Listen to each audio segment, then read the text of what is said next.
جب اس بات کی گارنٹی جب کوئی لے گا تب اس کا جنازہ پڑھا جائے گا۔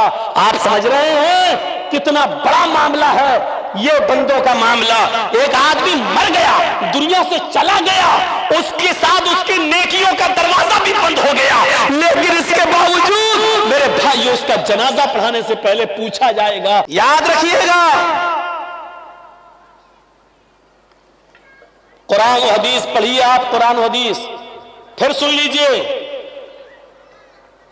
دو حقوق ہیں، ایک حقوق اللہ اور ایک حقوق العباد، تیسری کوئی چیز نہیں ملے گی۔ حقوق اللہ 1/4 ہیں اور حقوق العباد 3/4۔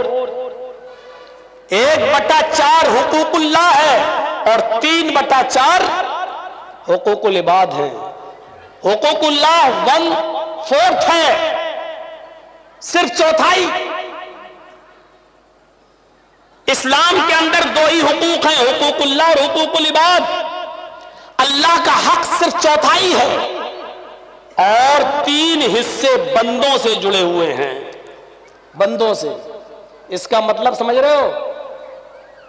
اللہ نے فرمایا کہ میں اپنا حق چاہوں تو معاف کر سکتا ہوں، لیکن بندے کا حق میں معاف نہیں کروں گا۔ اس کا مطلب سمجھتے ہو؟ اس کا مطلب یہ ہے نماز بہت ضروری ہے، لیکن اگر چھوٹ گئی یا جان بوجھ کر اگر آپ نے چھوڑ دی، اللہ اگر چاہے تو معاف کر سکتا ہے۔ یہ اللہ کی مرضی پر ڈیپینڈ ہے، وہ چاہے تو معاف کر سکتا ہے۔ بہت ضروری ہے نماز، لیکن اگر آپ نے چھوڑ دی، جان بوجھ کر ہی ترک کر دی، اللہ چاہے تو معاف کر سکتا ہے۔ یہ اللہ کی مرضی پر ڈیپینڈ کرتا ہے۔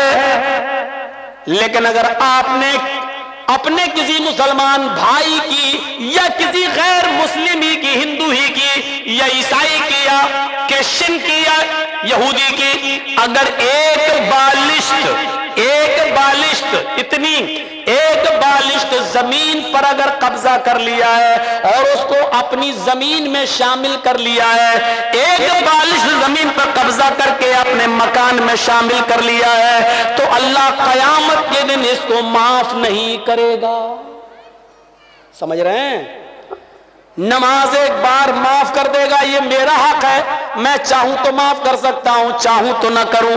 لیکن اگر کسی کا حق مارا ہے، ایک بالشت نہیں، 1 انچ بھی اگر آپ نے کسی کی زمین پر ناجائز قبضہ کیا ہے تو اللہ اس کو معاف نہیں کرے گا۔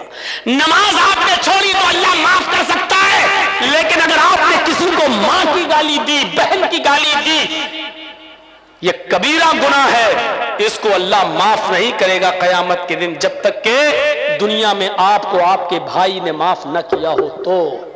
جاؤ بیٹا جاؤ، ٹھیک ہے۔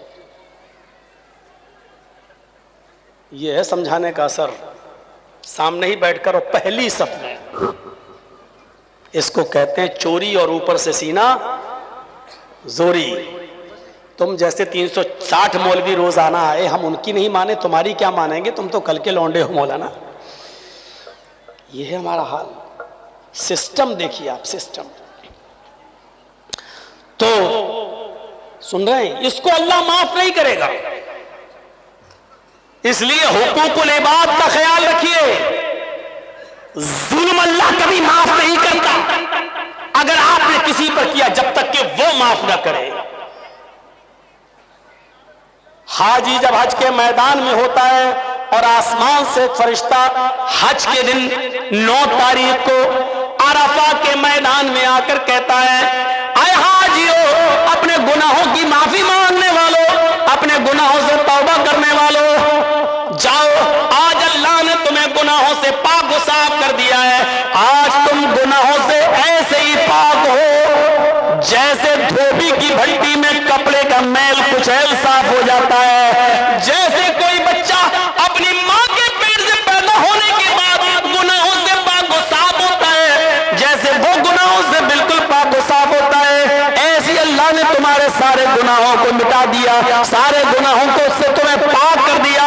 اے حاجیو، اپنے ملک میں جانے کے بعد، اپنی بستی میں جانے کے بعد پھر سے تم اپنے آپ کو سیاح مت کر لینا، اوپر سے گناہ مٹا دیے گئے ہیں اور تمہیں پیدا ہونے والے بچے کی طرح کر دیا گیا ہے، اس کپڑے کی طرح کر دیا گیا ہے جس کو دھوبی کی بھٹی میں جانے کے بعد اس کا میل و کچیل صاف ہو جاتا ہے، گندگی صاف ہو جاتی ہے، تمہیں کپڑے کی طرح دھل دیا اور صاف کر دیا ہے۔ جہاں فرشتہ یہ اعلان کر کے خوشخبری سناتا ہے کہ اللہ نے تمہارے گناہوں کو ختم کر دیا، مٹا دیا، ایسے موقع پر بھی اللہ اس حج کے میدان میں بھی ان لوگوں کے گناہ نہیں مٹاتا ہے جو کسی پر ظلم کر کے حج کرنے آئے ہیں، یا کسی کی دکان پر ناجائز قبضہ کر کے، یا ایک دو بالش زمین کسی کی داب کر اس پر ظلم کر کے حج کے میدان میں پہنچے اور حج کرنے آئے۔ جب تک بندہ اس کو معاف نہیں کرے گا اللہ بھی معاف نہیں کرے گا، اللہ حج کے میدان میں بھی اس کو معاف نہیں کرتا۔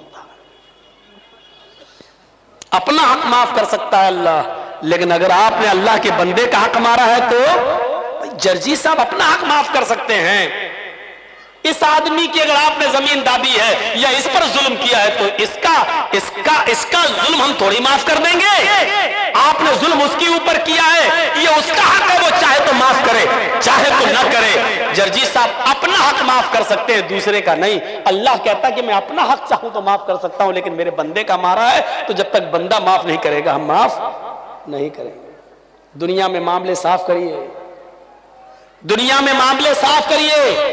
اسی لیے جنازے کی نماز پڑھنے سے پہلے، پڑھانے سے پہلے یہ پوچھ لینا چاہیے کہ جس آدمی کا جنازہ میں پڑھانے جا رہا ہوں اس مرنے والے پر کسی کا کوئی حق تو نہیں ہے۔ کون پوچھتا ہے؟ آپ اپنے علاقے کے ملا اور مولویوں کو بتائیے کتنے لوگ ہیں جو پوچھتے ہیں؟ اس کے بنا جنازہ ہے ہی نہیں، لیکن بتائیے کتنے لوگ پوچھتے ہیں؟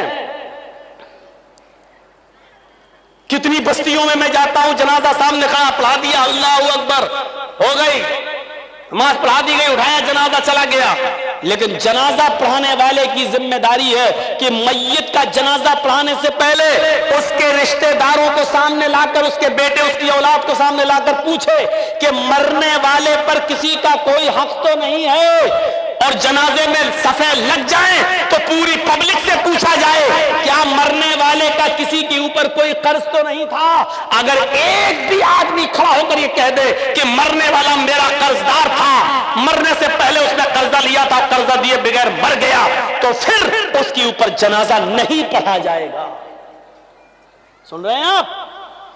پھر اس پر جنازہ نہیں پڑھا جائے گا۔ پھر اس کے گھر کا کوئی آدمی کھڑا ہو کر، اس کا بیٹا یا اس کا بھائی کھڑا ہو کر یہ کہے گا کہ اپنے باپ کا قرضہ میں ادا کروں گا۔ جب بیٹا یا گھر کا کوئی وارث یہ کہے کہ میں اس میت کا قرضہ میں ادا کر دوں گا، اتنا روپیہ تمہارا قرضہ میں دے دوں گا، جب اس بات کی گارنٹی جب کوئی لے گا تب اس کا جنازہ پڑھا جائے گا۔ آپ سمجھ رہے ہیں کتنا بڑا معاملہ ہے یہ بندوں کا معاملہ؟ ایک آدمی مر گیا، دنیا سے چلا گیا، اس کے ساتھ اس کی نیکیوں کا دروازہ بھی بند ہو گیا، لیکن اس کے باوجود میرے بھائیو اس کا جنازہ پڑھانے سے پہلے پوچھا جائے گا کیا اس کے اوپر کسی کا قرض تو نہیں تھا، کوئی معاملہ تو نہیں تھا، اور اگر نکل گیا تو اس کا جنازہ نہیں پڑھایا جائے گا جب تک کہ اس کے رشتہ دار یہ نہ کہیں کہ اس کا قرضہ یا اس کا معاملہ میں ادا کر دوں گا۔ میرے پیارے ساتھیو ذرا تصور کیجیے، نبی اکرم صلی اللہ علیہ وسلم کا آخری وقت ہے، اس دنیا سے جانے والے انتقال میں 2 یا 3 دن باقی رہ جاتے ہیں۔ آپ فرماتے ہیں لوگوں اگر میرا کسی کے اوپر کوئی قرض ہو تو وہ آج لے لے، قیامت کے دن میں نہیں دے سکتا۔ انتقال سے 2-3 دن پہلے لوگوں اگر میرے اوپر کسی کا قرض ہو تو وہ 2-3 وہ مجھ سے لے لے۔ ایک صحابی اٹھتے اور کہتے ہیں کہ اللہ کے نبی میرے 3 درہم ہیں آپ کے پاس۔ اللہ کے نبی صلی اللہ علیہ وسلم نے ایک صحابی کو حکم دیا کہ 3 درہم اس کے ادا کر دیے جائے۔ اس صحابی نے اسی وقت ان کے 3 درہم دے دیے۔ آپ نے فرمایا لوگوں جب میری روح قبض عنصری سے پرواز ہو جائے، جب میرا انتقال ہو جائے تو میری نماز جنازہ سے پہلے پوچھ لینا کسی کا کوئی قرض تو نہیں ہے، کسی کا اگر کوئی ملتا ہے تو اس کا قرض ادا کر دیا جائے، اس کے بعد میرا جنازہ پڑھایا جائے اور پھر مجھے قبرستان میں دفن کر دیا جائے۔ مجھے غور کیجئے میرے بھائیو، یہ وہ ہستی کہہ رہی ہے جس کے لیے ہم مقام محمود کی دعا کرتے ہیں ہر نماز کے، ہر اذان کے بعد۔ اور اس کا حال یہ ہوا کہ اللہ کے نبی صلی اللہ علیہ وسلم کا جب انتقال ہوا تو پوچھا گیا کوئی قرض تو نہیں تھا؟ جواب کہیں سے نہیں ملا۔ سب سے پہلے ابو بکر صدیق نے آپ کی نماز جنازہ پڑھی، پھر عمر فاروق نے نماز جنازہ پڑھی، پھر عثمان غنی نے نماز جنازہ پڑھی، پھر حضرت علی نے پڑھی۔ مسئلہ یاد رکھنا، اللہ کے رسول کی نماز جنازہ جماعت کے ساتھ نہیں ہوئی، اللہ کے نبی کی نماز جنازہ کسی نے نہیں پڑھائی، حجرے میں تھے، ایک ایک کر کے لوگ آتے گئے پڑھتے گئے۔ پہلے ابو بکر صدیق نے پڑھی، پھر عمر فاروق نے پڑھی، پھر عثمان غنی نے پڑھی، پھر حضرت علی نے پڑھی، پھر ایک ایک صحابہ بعد میں آتے گئے پڑھتے گئے، ایک ایک کر کے پڑھتے جاتے نکلتے جاتے، یہاں تک کہ بعد میں عورتوں نے بھی نماز جنازہ پڑھی اور سب سے لاسٹ میں بچوں نے نماز جنازہ پڑھی۔ اسی کو پڑھتے پڑھتے اور لوگ دیکھنے آتے تھے۔ اللہ کے نبی صلی اللہ علیہ وسلم کو تقریباً آج کے موجودہ ٹائم کے لحاظ سے 32 آورز انتقال کے بعد 32 گھنٹے تک آپ کو دفنایا نہیں جا سکا، 32 گھنٹے تک آپ کو دفنایا نہیں جا سکا۔ اور اس کے بعد جب آپ کو دفنا دیا گیا، مٹی آپ کی ہو جاتی ہے، تو حضرت ابو بکر صدیق جب تک خلیفہ رہے اعلان کرتے رہے لوگوں اگر نبی اکرم صلی اللہ علیہ وسلم کا قرض کسی کے اوپر ہو تو وہ مجھ سے لے لے۔ لیکن ابو بکر صدیق 2 سال تک خلیفہ رہے، 2 سال تک برابر اعلان کیا لیکن کوئی نہیں آیا۔ پھر حضرت عمر فاروق کا زمانہ آیا، حضرت عمر فاروق کے پورے 10 سال تک اعلان ہوتا رہا اگر نبی اکرم کا قرض کسی کے اوپر ہو، اگر کسی نے نبی کو قرض دیا ہو اور اس کا قرض باقی ہو تو وہ عمر سے آ کر لے لے۔ حضرت عمر فاروق کے 10 سال کی خلافت میں بھی کوئی قرضہ لینے نہیں آیا۔ حضرت عثمان غنی کا جب زمانہ آیا تو 12 سال تک اعلان کیا جاتا رہا اگر نبی اکرم نے کسی سے قرض لیا ہے تو وہ آ کر مجھ سے قرض لے لے، میں نبی کا قرض دینے کے لیے تیار ہوں۔ لیکن 12 سال تک عثمان غنی کے زمانے میں بھی کوئی قرض لینے نہیں آیا۔ ذرا اندازہ لگائیے کہ قرضے کا معاملہ کتنا بھیانک ہوتا ہے۔ اللہ کے نبی صلی اللہ علیہ وسلم اپنے انتقال سے پہلے خود اعلان کر رہے ہیں اگر کسی کا قرض میرے اوپر ہے تو لے لے۔ ایک اٹھتے ہیں اور کہتے ہیں کہ میرے 3 درہم میں آپ نے دلوا دیے، پھر کوئی نہیں ملا۔ ابو بکر صدیق نے 2 سال تک اعلان کیا لیکن کوئی نہیں ملا، عمر فاروق نے 10 سال تک اعلان کیا لیکن کوئی نہیں ملا، عثمان غنی بھی کہتے رہے کہ نبی کا قرض کسی کے اوپر ہو تو مجھ سے لے لے، لیکن 12 سال تک کسی نے کوئی قرض نہیں مانگا۔ غور کرو کہ قرض کا معاملہ کتنا بھیانک ہوتا ہے، کیونکہ قرض دار آدمی کی روح لٹکتی رہتی ہے زمین و آسمان کے بیچ میں۔ میرے پیارے ساتھیوں، جب تک اس کا قرضہ ادا نہ کر دیا جائے میرے بھائیوں یہ معاملہ بڑا عجیب و غریب رہتا ہے۔ آئیے اس معاملے کو سمجھنے کی کوشش کیجئے۔ حقوق اللہ معاف کر سکتا اپنا حق لیکن بندے کا حق معاف نہیں کرے گا۔ اگر کسی نے کسی سے قرض لیا ہے تو پہلی فرصت میں قرض ادا کر دے، پہلی فرصت میں قرض ادا کر دے، کیونکہ نمازیں بیکار ہو جاتی ہیں، روزے بیکار ہو جاتے ہیں، حج بیکار ہو جاتا ہے۔ حج اسی لیے فرمایا کہ قرضہ لے کر حج جیسی عبادت بھی آپ کرنے نہیں جا سکتے، قرضہ لے کر قربانی آپ کر سکتے لیکن ایک وعدہ کیجئے، قرضہ جس آدمی سے لے رہے ہیں اس سے وعدہ کیجئے کہ 1 مہینے میں آپ کا قرضہ دے دوں گا، آپ مجھے 12,000 15,000 روپے بطور قرض دے دیجئے تاکہ ہمیں خصی لے لیں اور قربانی کر دیں۔ قرضہ لے کر قربانی کی جا سکتی ہے لیکن اگر آپ کو یہ اندیشہ ہو کہ ہم اس کا قرضہ ادا نہیں کر پائیں گے تو پھر قرضہ لے کر قربانی کرنا بھی آپ کے لیے جائز نہیں ہے۔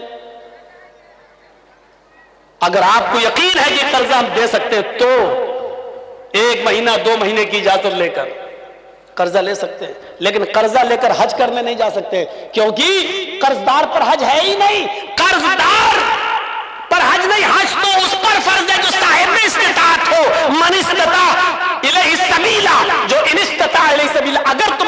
جانے کی طاقت رکھتے ہو تو حج کرو، اگر وہاں تک جانے کی طاقت نہیں ہے، استطاعت نہیں ہے، تو آپ حج نہ کرو۔